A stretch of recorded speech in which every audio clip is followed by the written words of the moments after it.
Syekh Ihsan adalah sosok ulama besar dari Kediri di zamannya, yang cerdas, seorang sufi dan pengarang kitab-kitab ilmu agama. Kitab karangan yang membesarkan nama beliau adalah kitab Sirajut Tholibin mengomentari kitab Minhajul Abidin karangan Imam Ghazali.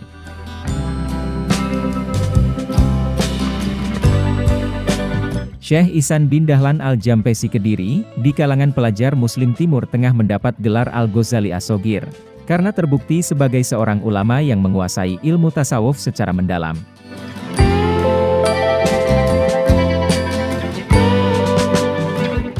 Riwayat hidup Syekh Ihsan Dahlan. Syekh Ihsan lahir pada tahun 1901 Masehi. Di masa kecilnya ia bernama Bakri, beliau adalah anak kedua dari pasangan Kiai Haji Dahlan dengan Nyai Artimah, yaitu putri Kiai Haji Soleh Banjar Melati Kediri.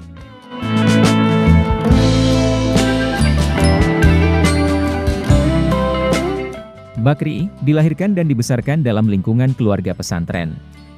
Walau begitu ia tidak membatasi pergaulannya hanya dengan kalangan anak-anak pesantren dan keluarga kiai saja, tetapi juga dengan orang-orang luar pesantren.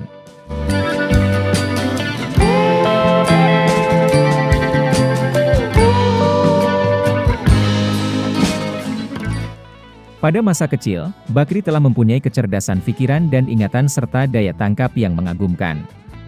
Hal ini tentu saja tidak aneh karena Kiai Haji Dahlan, ayahnya sendiri adalah seorang kiai yang cerdas dan pandai. Masa kecil Bakri tidak hanya terkenal pandai dan cerdas saja, ia semasa kecil sosok anak yang sangat nakal, hampir setiap malam nonton pertunjukan wayang dan sangat menyukai permainan dadu. Hasil permainan dadu dibagi-bagikan kepada teman-temannya yang kalah dalam permainan dadu dengan sang bandar, akan tetapi Bakri sama sekali tidak memakannya. Meskipun Bakri termasuk sangat nakal, namun setiap malam ia selalu istiqomah ngaji sorogan pada abahnya Kiai Dahlan. Pengajian privat ini dilakukan setelah tengah malam karena sebelum tengah malam Bakri belum pulang dari keluyurannya. Kenakalan Bakri sangat menyusahkan neneknya, Nyai Istianah. Mbah Nyai sangat prihatin dengan sepak terjang cucunya yang satu ini. Suatu ketika, Bakri diajak neneknya ziarah ke makam kakek buyutnya, yaitu Syekh Yahuda di Pacitan. Setelah selesai membaca tahlil dan Al-Quran, Mbah Nyai berdoa panjang. Dan sebelum berpamitan pulang, Mbah Nyai matur kepada Syekh Yahuda. Mbah Yai, niki putu panjenengan Bakri, menawi panggah nakal. Panjenengan doakan mugo-mugo diparingi mati enom mawon. Selang beberapa hari setelah ziarah kemarin, pada waktu tidur, Bakri bermimpi ketemu Kiai tua, memakai jubah panjang dan sorban. Kakek tua itu membawa batu besar sekali, dan batu itu dilempar dan mengenai kepala Bakri hingga bocor kepalanya.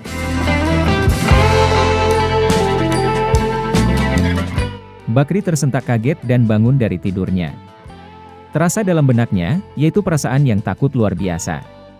Konon, kakek yang menemui dirinya dalam mimpi itu, adalah Syekh Yahuda, kakek buyutnya yang terkenal sebagai wali abdal. Semenjak mengalami mimpi itu, Bakri tidak lagi berani keluyuran malam. Ada semacam dorongan kuat sekali, untuk pergi mengembara mencari ilmu. Akhirnya, Bakri minta restu pada kedua orang tuanya dan neneknya untuk berguru kepada Kiai Kholil Bangkalan Madura. Hanya sekitar 2 pekan nyantri di Bangkalan, dia disuruh pulang oleh Kiai Kholil. Kemudian, mondok di Lasem hanya 1 tahun, terus pindah-pindah pondok dan tidak ada yang lama. Mungkin hanya tabarukan dan mencari ijazah kitab-kitab yang ia kaji. Ternyata tekad dan pengorbanan Bakri yang cerdas dan nakal itu membawa hasil. Ia meraih sukses besar, dan menjadi orang alim yang tidak hanya terkenal di Jawa saja, melainkan namanya berkibar di seluruh penjuru dunia Islam. Lewat kitab karangannya, yaitu kitab Sirajut Tholibin mengomentari atau mensyarahi kitab Minhajul Abidin karya terakhir dari sang Hujjatul Islam, yaitu Al-Imam Al-Ghazali.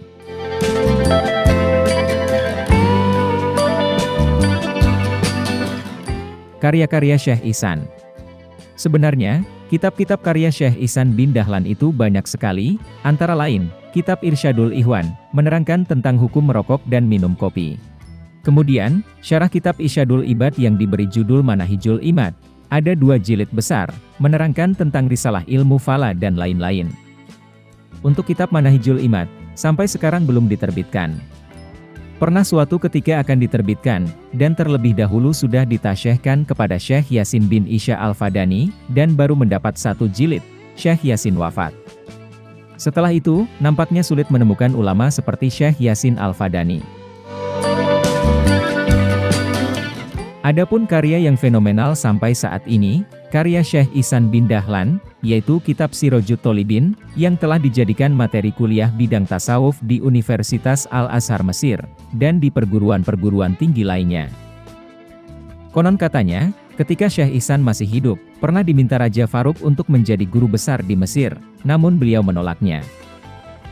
Sungguh orang-orang tidak menyangka, bahwa Ihsan bin Dahlan, pemuda yang dulunya sangat nakal itu menjadi ulama besar, pengarang kitab Sirajut Tholibin, yang sekarang menjadi kurikulum di Universitas Al-Azhar Kairo Mesir.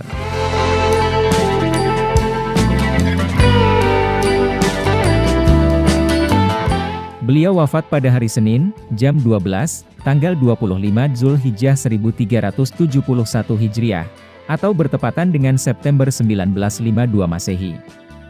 Innalillahi wa inna ilaihi roji'un. Pesan dan nasihat. Di dalam kesehariannya, Syekh Ihsan bin Dahlan, bersama keluarga, santri dan masyarakat, mengandung banyak pesan, baik berbentuk ucapan ataupun haliah atau perilaku, antara lain. Pesan dari haliah, perilaku. Sangatlah penting mendapat ijazah bagi kitab-kitab kuning yang kita pelajari. Dengan kita mengaji kitab kepada seorang kiai, berarti kita mendapat ijazah kitab tersebut.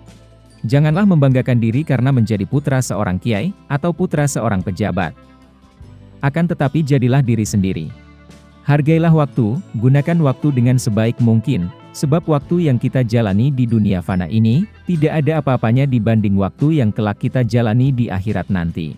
Waktu digunakan semisal untuk mutolaah kitab, mengajar, ibadah dan mencari nafkah untuk dirinya atau keluarga. Perbanyak berziarah ke makam para wali, sebagai tawasul antara kita dan Allah untuk mendapatkan ridhonya. Kita harus pandai bergaul dengan situasi dan kondisi. Ketika berbicara dengan seseorang, kita harus mengerti dengan siapa kita sedang berhadapan dan berbicara. Bersikap hormatlah pada orang lain, baik kepada orang-orang yang lebih tua, atau lebih muda dari kita. Pesan bentuk ucapan. Jika seseorang ingin melakukan tirakat atau riyadoh, maka yang paling utama baginya haruslah banyak mengurangi jam tidur, terutama di waktu malam hari.